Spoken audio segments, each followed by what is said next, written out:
सुप्रभात विद्यार्थियों। आज हम आपका द्वितीय प्रश्न पत्र जो है उसकी प्रथम इकाई संपूर्ण प्रेमचंद कृत उपन्यास गबन दिया गया है। उपन्यास गबन आप खरीदिए पूरा और उसे पढ़िए। कुछ पीडीएफ 10, 11 भाग 12 भाग तक मैंने व्हाट्सएप पे भी डाली है और भी आगे अगले भागों को समय समय पर आप तक पहुंचाते रहेंगे। उससे पूर्व उपन्यास गबन का नायक या कथानायक या मुख्य पात्र कह सकते हैं, उनका नाम है रमानाथ। हम रमानाथ का चरित्र चित्रण पढ़ेंगे। उपन्यास के किसी भी पात्र का जो मुख्य पात्र है उनका चरित्र चित्रण या चारित्रिक विशेषताएं आपके प्रश्न पत्र में पूछी जा सकती है। तो हमें उन सभी मुख्य पात्र जो उपन्यास में प्रेमचंद द्वारा सृजित हैं उनके चरित्र की विशेषताओं के बारे में जानकारी प्राप्त करनी है। आज जो मुख्य पात्र है या नायक है या कथानायक है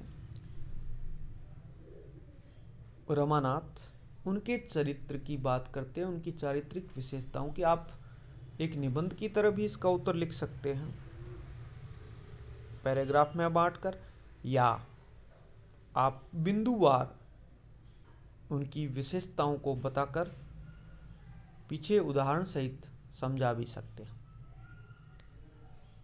हम रमानाथ का चरित्र चित्रण ही पहले क्यों पढ़ें?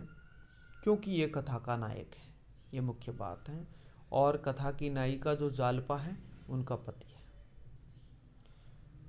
पूरा कथानक रमानाथ और जालपा के इर्द गिर्द घूमता है, इसलिए यह थोड़ा महत्वपूर्ण हो जाता है।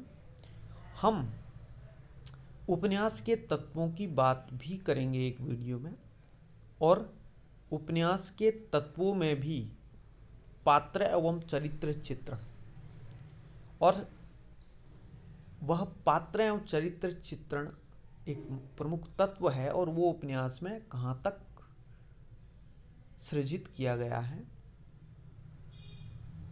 और उसमें गबन उपन्यास में रमानाथ का चारित्रिक विशेषता, रमानाथ की और चरित्र चित्रण की बात करें तो हम देखेंगे बिंदुवार, वह फैशन परस्त और मस्त तबीयत वाला था। रमानाथ विवाह से पहले फैशन परस्त और मस्त रहने वाला था। क्या क्या करता था? संतरज खेलना, छोटे भाइयों का रोब झाड़ना छोटे भाइयों पर, और अच्छे अच्छे कपड़े पहनना, सैर सपाटे करना। विवाह के बाद भी वह उधार से वस्तुएं खरीदता, पत्नी को प्रसन्न रखता, रतन से दोस्ती बढ़ाना। बाद में इन्हीं शौकों को पूरा करने के लिए वह पुलिस द्वारा प्रदत्त प्रलोभनों में आकर झूठी गवाही भी देता है। तो यह एक चरित्र की विशेषता हो गई कि वे उसकी मिजाज कैसा था। दूसरी उसकी चरित्र, देखो चारित्र की विशेषताएं अच्छी भी हो सकती है, बुरी भी हो सकती है। हमारे चरित्र में गुण भी हो सकते हैं, अवगुण भी हो सकते हैं। तो हमें दोनों ही उत्तर में लिखने हैं। आडंबर पूर्ण तथा झूठा दिखावा। आडंबर करता था, झूठा दिखावा कहता था, मिथ्याभिमान करता था, बड़पन की होड़ थी। वह जालपा के लिए गहने लाया और वह भी उधारी में। इतनी आय भी नहीं थी, फिर भी दिखावा। झूठा बड़पन बताने के लिए वो जालपा के सामने अपने पिता की धन संपत्ति का विवरण प्रस्तुत करता था। ये तो धीरे धीरे बाद में जालपा को पता चला कि इनके पास तो वह धन संपत्ति नहीं है। तड़क भड़क बाजार में अपनी पेट बढ़ाना, उच्च वर्ग की तरह रहना, इस प्रकार वह एक झूठ के लिए उसको कई झूठ बोलने पड़े। यह उसके चारित्र की कमजोरी थी। दुस्साहसी और चतुर। दुस्साहसिता, एक साहसी होता है, एक दुस्साहसी। अपना स्वार्थ पूरा न होता देख रमानाथ क्रोधावेश में आ जाता था और शिष्टता या मर्यादा भी भूल जाता था कभी कभी। और झूठ भी बोलता था। उसके बाद उसकी कलई धीरे धीरे खुलती रही। गहनों की चोरी करने का दुस्साहस अवश्य कर दिखाया उसने, इतनी बड़ी बड़ी डींगे आंकने के बाद भी। अपनी चतुराई से वह दफ्तर के लोगों को भी प्रभावित करता था। घूसखोर भी था, थोड़ा भ्रष्टाचार भी करता था। उसने पैसे कमाए थे, साइड इनकम।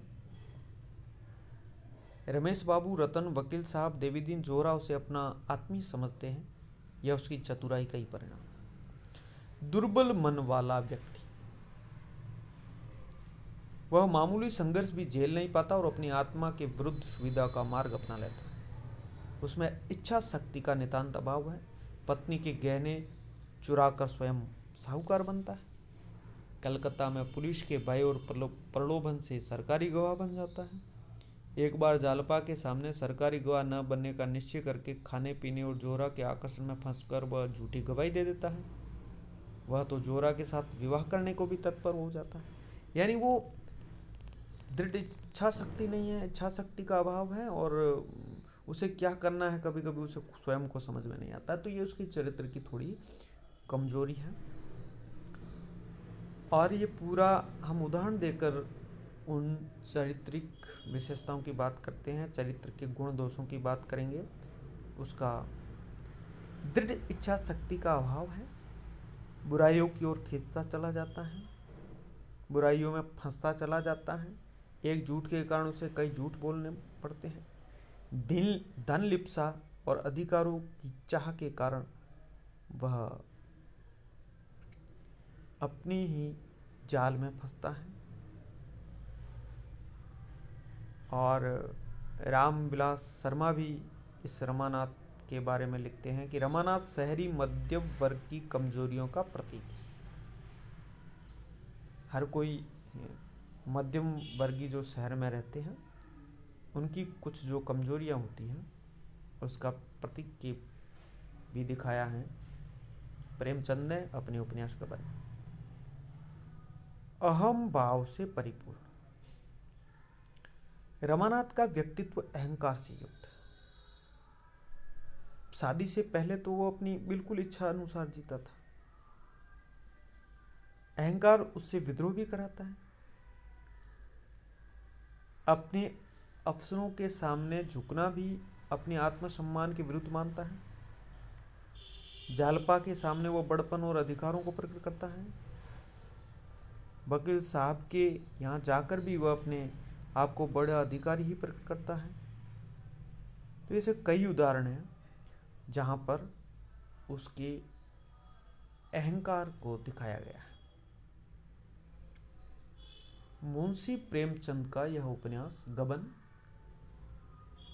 और उसका नायक रमानाथ।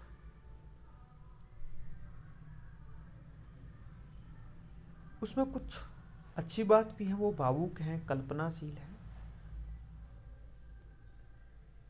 उसमें मानव सुलभ भावुकता और कल्पनाशीलता भी है। जालपा के लिखे पत्रों को पढ़कर उसने ईश्वर से प्रार्थना की, भगवान मुझे जो चाहे दंड देना, किंतु मेरी जालपा को मुझसे न छीनना। अपनी माता की गहना पहनने की इच्छा को वो पूरी करना चाहता है। वह रतन को कंगन की कीमत 800 के स्थान पर वास्तविक 600 ही बताता है। उसे उस सरल स्वभाव वाली रमणी से छल करना उचित नहीं लगा। जब वह जालपा को दिनेश के परिवार के लिए गंगा से जल का घड़ा भरकर लाते देखता तो भावुक हो उठता है। उसकी सारी चंचलता और भोग लिप्सा गायब हो गई है। अंत में तभी तो कहते हैं कि प्रेमचंद यथार्थवादी आदर्शोन्मुखी यथार्थवादी उपन्यासकार है। यानी यथार्थ लिखते हैं और वो भी आदर्श की ओर उन्मुख। अंत में उन सभी पात्रों का हृदय परिवर्तन होता है और एक अच्छाई की ओर चलता है, एक आदर्श की ओर चलता है इनका अंत।